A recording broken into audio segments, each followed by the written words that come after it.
Welcome to In Layman's Terms. In today's video, I'm going to be sharing a story I have experienced with my Samsung 8K Neo QLED QN900A 85-inch TV. Yes, that is a very big mouthful. I would also like to add that today is the first video I will ever upload without writing a script ahead of time. You see, for me personally, I feel more comfortable when I can gather my thoughts. Generally speaking, I'll write a script, I'll go to sleep, wake up the next day, review it, and just kind of get fresh eyes on it. And that would kind of be the script that I would read out during the video. So today, I'm just going to be winging it. So let me know in the comments if I suck or if you like it or if it's still cool. So please excuse if I do get a little bit muddled up. This has been a long time in the making. You see, back in 2001, I built my new home. And so at the time, I was super excited. I wanted to get all the best stuff. So I went out and I bought two 83-inch C1s, a 77-inch G7, a 100-inch Hisense, and the 8K Neo QLED QN900A 85-inch.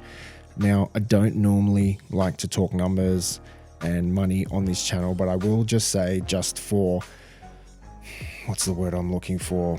Just to give perspective, this TV brand new was $12,000 and I paid just under 10. I did get extended warranty, which that's another debate whether that's valuable or not. It has saved me twice in the past. Again, another conversation for another video. So I spent a considerable amount of money just on the TV. Some could argue you could purchase a small car with that money.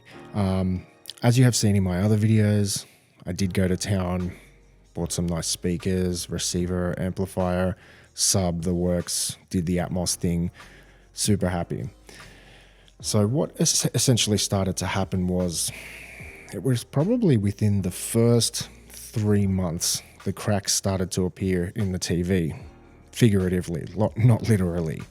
Essentially, I started noticing that the dimming zones began to intermittently fail.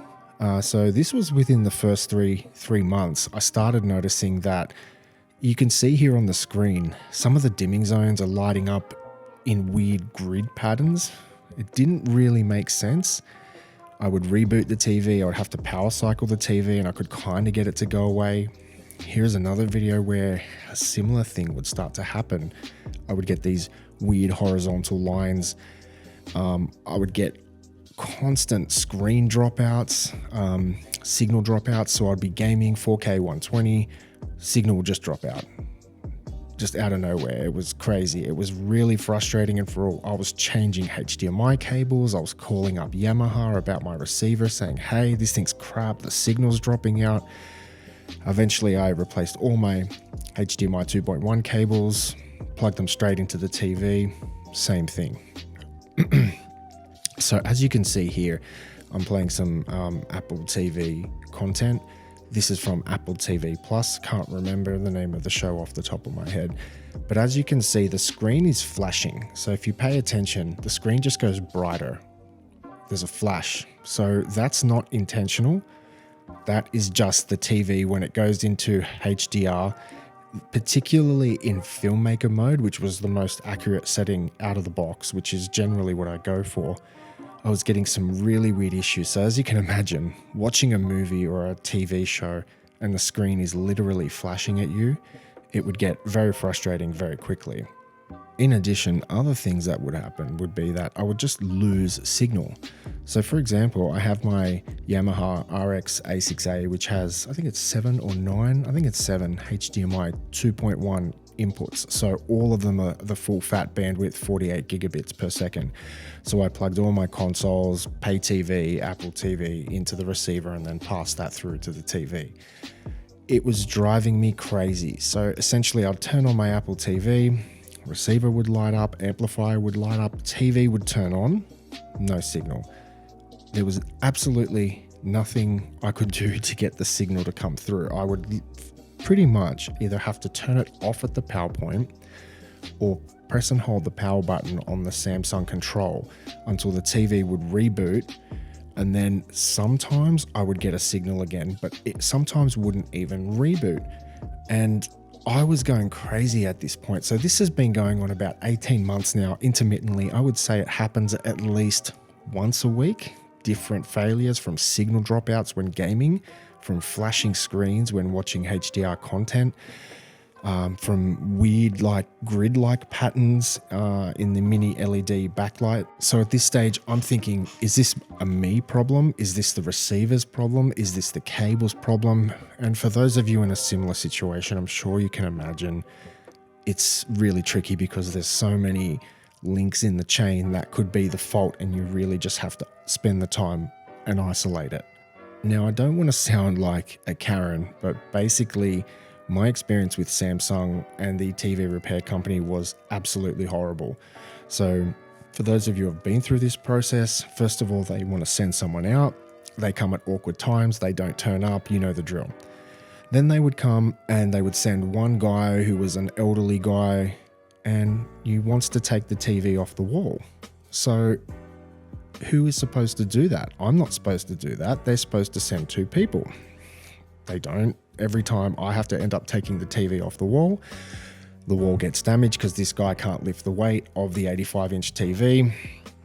You explain it to Samsung, they don't care. They replace the power board, they replace the motherboards, they replace all the internal cables, whatever you could see. They replace the One Connect box.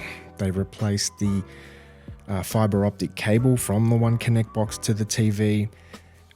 Problems persisted. They actually ended up starting to become worse.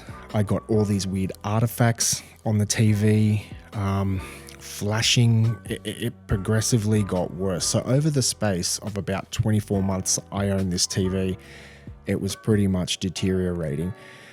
What I was super frustrated and disappointed at was that no matter how much video footage I'd send them, they would constantly want to send out a technician. I think that TV ended up coming off the wall 4 times before they approved that the TV was faulty. This took months. So obviously now I'm sitting here in hindsight, oh yeah, it's all done. I'm very lucky I got a better TV now and whatnot. But during that process, I don't know how just regular people would be able to resolve this, because myself and the community watching this video are tech savvy. We understand how things work. We know we need to take photos, videos. We understand what things that could be the problem or the fault and how to isolate them and fix them. So every time I called them, no, I've replaced this. Yes, I've isolated that. No, I connected it directly to the TV. Otherwise, I literally would have been left in the dark. So it was a really frustrating process. And to be honest, I'm super disappointed with Samsung. Now, obviously, I'm only dealing with the warranty department in Samsung, but due to the cost of the TV, $10,000, you can imagine they probably don't want to refund that money, because that's quite a lot of money, and the TV is probably only costing them, a fraction of what that is. As I said at the beginning, it was a new house. I was super excited. I wanted the best of the best, so I just went, stuff it. I'm going to go and spend this money and get this TV. It was a good TV for a while, but as I said, the build quality just seems like it was subpar for that kind of price. So this has led me to where I am today. I'm pretty disappointed with Samsung, and when you have an experience like this, I don't know if I could ever purchase a Samsung again or recommend a Samsung again. And I know the Samsung brand has all these new QD OLEDs coming out, and they're getting amazing reviews and whatnot. But you tell me, when you're in that position, what would you do? I used to explain to Samsung on the phone, okay guys, if I spent $800, $1,200 on a TV, cool, whatever, toss it, let's just move on. But when you're spending $10,000 on a TV, you expect more. You expect better quality, and you expect better customer service. You expect to be treated with priority because you've spent so much money. Unfortunately, that wasn't my experience. If you have a different experience, please let me know in the comments section. So this is where I'm at today. I love reviewing TVs. I love purchasing TVs and getting my hands on them and seeing the differences. And this is why some of you guys are here. But how can I now go and purchase a Samsung TV with that in mind when I've spent such an exorbitant amount of money and was treated like a second-class citizen and dragged through the mud for months? To be honest, there were even weeks where I just didn't turn on the TV because it was just crap, it was malfunctioning, and they wouldn't come and deal with it. So I just wanted to share my experience with the Samsung Neo QLED. There were some great things about it, but unfortunately, just due to the TV, my experience, I just don't know if I could recommend another Samsung again. Keep in mind, I did have this experience many years ago with a high-end Sony TV.